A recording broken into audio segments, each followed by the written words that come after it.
Bonsoir tout le monde, vous êtes bien sur Afrique Santé Group et c'est sur Facebook et Afrique Santé Global TV sur YouTube. Aussi vrai, et nous encourageons d'ailleurs à partager que beaucoup de personnes suivent nos interventions sur plusieurs plateformes.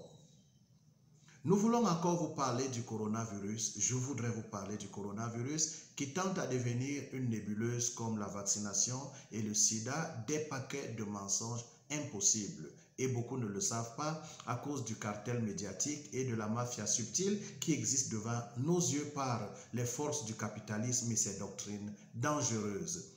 Ce sont les mêmes qui vont dire théorie du complot, les complotistes, pour empêcher qu'on réalise qu'il n'y a pas possibilité de vivre dans un système capitaliste sans être dans l'esprit d'un complot permanent. La planète est d'ailleurs en train de devenir une jungle parce que les gens vendent la peur pour vendre. Ils créent des situations d'incendie pour jouer les pompiers et vendant ces services. Mais les enjeux sont jusqu'à aller vers la victoire des eugénistes qui pensent que certaines personnes ne sont pas dignes de vivre sur Terre et doivent mourir.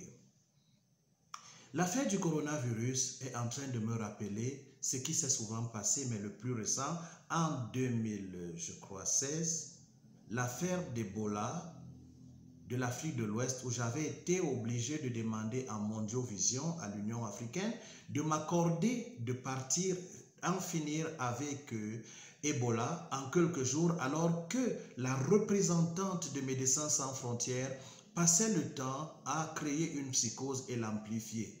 Pendant que des médecins cubains étaient parqués dans des hôtels, la surprise de tout le monde a été de voir 2000 djihadistes, soldats américains, atterrir en Afrique de l'Ouest. Pour détruire les virus, allez savoir. Mais une chose est sûre, personne ne peut nous dire quand Ebola est fini en Afrique de l'Ouest.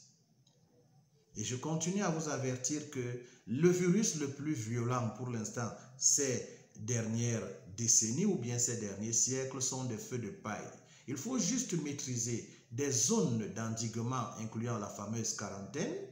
Il faut le repérage des zones épicentriques et soigner les malades de la manière la plus simple parfois, même si la spectacularité de la situation fait peur. Lorsque vous recevez une balle sur votre pied, sur votre cuisse, ou bien dans votre cuisse, autant pour moi, la blessure peut être spectaculaire, mais elle ne peut pas vous gêner comme sur certains endroits non imaginés. Parce que l'éclatement musculaire par la balle tournante de certains PA, FAL ou Kalachnikov présente des blessures impossibles. Mais en réalité, c'est spectaculaire, mais pas aussi dangereux parce que votre processus vital n'est pas touché. C'est comme ça avec le feu de paille, incapable de cuire un œuf, mais de créer une chose impossible, la montée jusqu'à 1000 degrés possible et la rechute jusqu'à 0 degré possible. C'est pour ça que je vous ai dit le mois passé que le coronavirus allait s'achever avec la nouvelle lune parce que c'est un virus saisonnier qui frappe saisonnièrement et on peut bien expliquer aujourd'hui le pourquoi du comment de la virulence microbienne par mutation.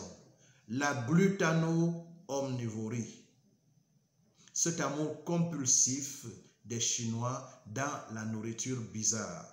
Allant du fœtus humain et en passant par ceux de la souris, l'amour des chauves-souris et le marché de Wuhan des fruits est devenu cet abattoir exotique à ciel ouvert sans méthode de protection et d'hygiène.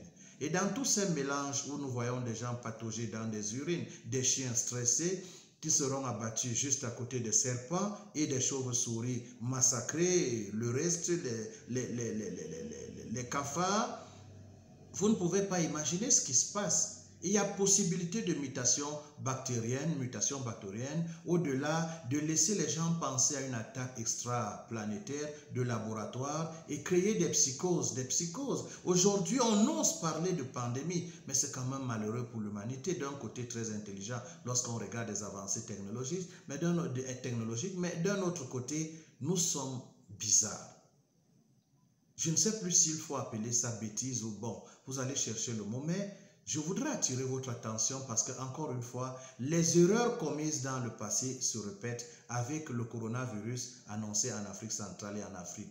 Alors que, aussi vrai qu'il y a quelques contaminés, il y a 0 mort jusque-là. Je ne sais pas si en le disant, je vais ouvrir une occasion d'assassiner ces patients pour justifier que les Noirs meurent de grippe ou des cousins de grippe. Je ne le souhaite pas. Maintenant, un petit visionnage et on revient tout à l'heure. Je vous en prie. Suivez attentivement.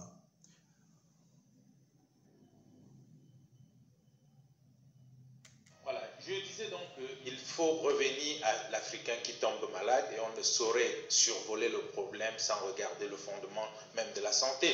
Et on a parlé à ce propos de la santé du corps tantôt, on a parlé de la santé de la famille, c'est là où j'étais, pour dire que, pour noter l'importance de la santé de la famille qui s'est délocalisée aujourd'hui dans les pays africains, dans les bars, dans les circuits et tout ce qu'on peut imaginer, et qui pose un problème de fragilité qui ne dit pas son nom, avec les intoxications volontaires qui s'en suivent.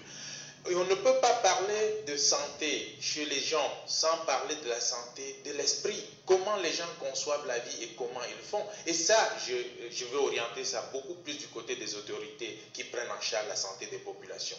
On notait tout à l'heure Ebola qui règne depuis 1976 et qu'on n'a pas dans nos pays des comités de veille. On n'a pas des comités de prise en charge de ces épidémies qui sont fonctionnels de façon réelle. Tout, c'est les improvisations et c'est basé sur les mêmes systèmes. Les mêmes gens viennent avec les perdièmes. On va de réunion en réunion, on va de colloque en colloque, mais jamais de solution. Il est temps que l'Afrique comprenne que, comme on dit dans l'adage, quand tu veux être propre, pendant qu'on lave le dos, il faut laver ton ventre. Je crois qu'il est temps, et aujourd'hui, Ebola vient nous réveiller, que les gens comprennent qu'ils doivent penser autrement. Ils doivent s'asseoir pour utiliser les ressources qu'ils ont. Comme disait le docteur Elon tout à l'heure, on a des ressources spectaculaires. Pourquoi on n'utilise pas? Ici, le fonctionnaire est roi, il connaît tout, il ne consulte jamais. On a des indépendants, des chercheurs, on a la société civile qu'on doit consulter quand il y a un problème, qu'on mette les ressources en activité et on pourra approcher vers des solutions. On ne saura également parler de santé sans parler de la santé financière. Les Africains sont clochardisés à leur plus simple expression.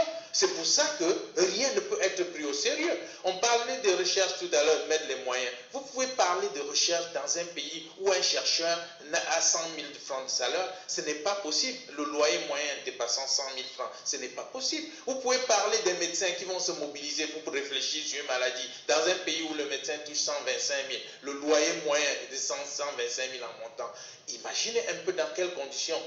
Vous avez clochardisé. On parlait des comités d'éthique. Quel comité d'éthique qui fonctionne avec des salaires de 100 000 va pas prendre les perdièmes qu'on lui apporte, ne va pas prendre les missions qu'on lui donne gratuitement pour aller se promener et revenir en France ou n'importe où d'autre. Donc, la santé financière, c'est critique. L'Afrique ne peut pas sortir de cette situation tant qu'on clochardise des gens. L'Afrique ne peut pas sortir de cette situation tant qu'on ne regarde pas le problème de façon fondamentale.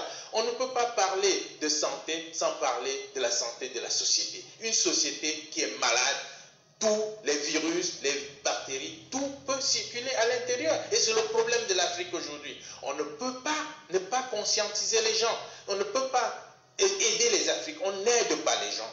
On n'aide pas les gens. On attire l'attention des gens. Je suivais encore l'OMS, notre Dieu en matière de santé, comme les dieux dans tous les domaines qu'on a. Et on a donné des motos pour suivre les campagnes de vaccination. Dites-moi combien d'argent on met dans la fièvre jaune. Et dites-moi combien de cas de fièvre jaune on a eu depuis 20 ans dans nos pays africains où on fait des campagnes de fièvre jaune. Est-ce que il faut se préoccuper des choses qui ne font aucun dégât alors qu'il y a des choses qui sont courantes et qui font des dégâts dans nos pays. Et ce qui accompagne ça, c'est les voitures de service, c'est les motos. On nous a remis dernièrement des motos pour les vaccinations. Ça, c'est bien, on applaudit. Comme d'habitude, il y a des réunions à n'en pas finir avec des perdièmes et des missions. Ça, c'est très bien. Mais il faut que ça s'arrête, il faut que l'Afrique comprenne. La Chine, on parlait de la Chine, l'Inde tout à l'heure, ils ont évolué, ils sont sortis de leur situation parce qu'ils ont commencé, même de façon artisanale, à prendre en charge leur situation avec les moyens qu'ils avaient. Et je crois que l'Afrique aujourd'hui, si elle doit sortir, est obligée de s'appesantir. Prendre en charge. Voilà. Ben voilà.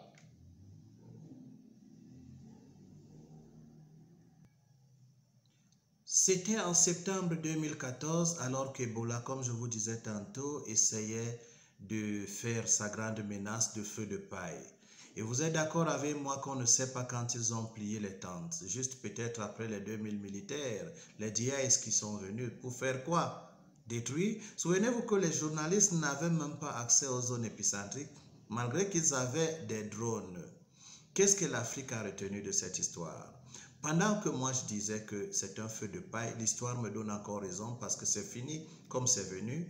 Et je vous le répète encore aujourd'hui sur le coronavirus qui s'est arrêté. J'ai eu la confirmation par 5 médecins chinois que dans la zone épicentrique de Wuhan en Chine, l'épidémie s'est arrêtée. Et en Chine, c'est en nette régression.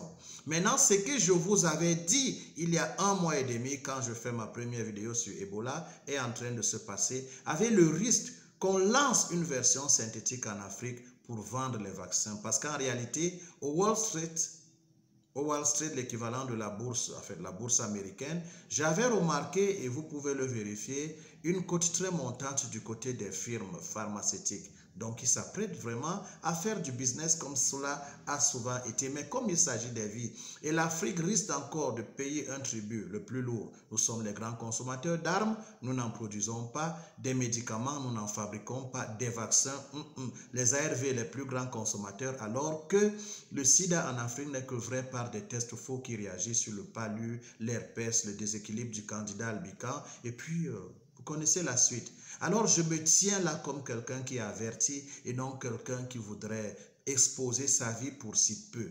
Donc je peux encore comprendre et pardonner les ignorants qui m'insultent ça et là, mais je dis je suis scientifique et ce que je dis est vérifiable.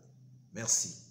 Je prépare donc un documentaire spécial encore une fois sur Ebola alors que c'est en Afrique centrale. Je croyais avoir fini, mais je comprends que je ne suis pas trop suivi, ça c'est vrai. Si j'étais quelqu'un très enclin à faire le buzz des artistes, parler de pornographie et des choses qui sont très insensées, liées aux fesses, liées à tout ce que vous pouvez imaginer, j'aurais des milliards de vues. Mais comme c'est de sérieux et l'Afrique a été formée pour s'en foutre de la plus grande richesse qu'est la santé, on y va. Ceux qui écoutent, partager, créer des débats, susciter de l'intérêt et on va réussir quand même à préserver nos vies. Cette émission, cette chaîne, c'est pour libérer les captifs alors que de plus en plus la santé est victime d'un complot vrai et non l'esprit complotiste des gens qui ne voudraient pas que la réalité soit regardée comme telle. Alors, je vous invite à vous abonner et à être très prêt à suivre ce documentaire pour vos vies parce qu'il y aura comment vous protéger de la peur, comment vous protéger de la version même synthétique du coronavirus si elle frappe fort. Ce sera dans Afrique Santé Group sur YouTube et ce sera, sur Facebook et ce sera sur Afrique Santé Global TV sur YouTube. Afrique Santé Group sur Facebook. Bon, permettez, je n'ai pas préparé cette vidéo et de temps en temps, je dois étouffer la colère pour causer avec vous et ce n'est pas très facile, ça fait plusieurs choses à la fois et je peux perdre un petit nord que je n'ai heureusement pas perdu aujourd'hui. Donc, on se prend sous peu de temps, soyez connectés et vous apprendrez assez, vraiment assez comme j'ai l'habitude de le faire. Et merci parce qu'encore une fois, l'histoire m'a donné raison. Ce que j'ai dit il y a 1 mois se passe exactement. Et la grande peur reste une version synthétique sur le marché. Votre attention. SOS.